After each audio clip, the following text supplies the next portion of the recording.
Efficient dairy and beef feeding should be initiated at the insemination stage. Efficient dairy and beef feeding should not be incepted at the milk harvesting stage, or at the meat harvesting stage, or at the growth harvesting stage. It should be initiated at the insemination. When you pay attention to that, because you know what you want to realize out of your dairy animal or your beef animal, then you need to select semen that will deliver your intended purpose. You don't chance into the semen that you want on your farm. You be deliberate about selecting so that you can achieve the purpose for which you brought animals home. Deliberate rumen development through good calf management practices is the answer, because the rumen is the engine of your cow.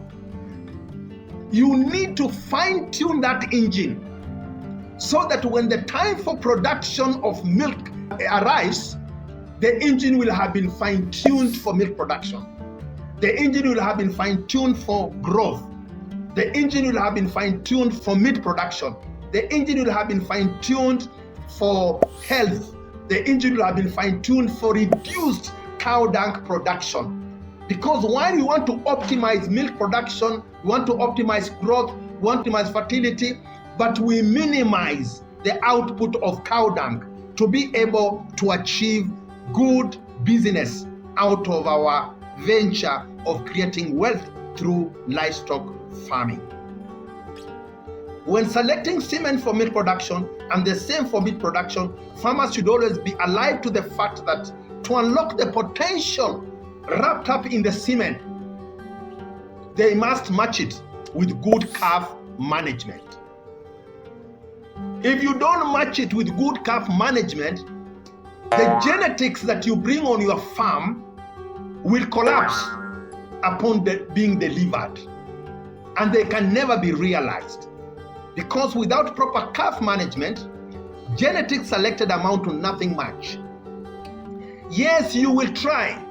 Many farmers get genetics from animals that have potential to produce even up to 50 liters, 60 liters, even 70 liters. We have farmers we deal with who we have walked the journey with, and they have moved and realized even as much as 72 liters because of careful following through the processes that they are doing.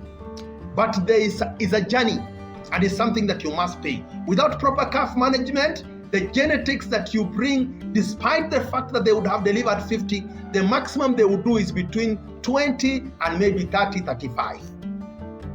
And the reason is not the genetics. The reason is the skill we match in trying to bring up the genetics and the potential in it.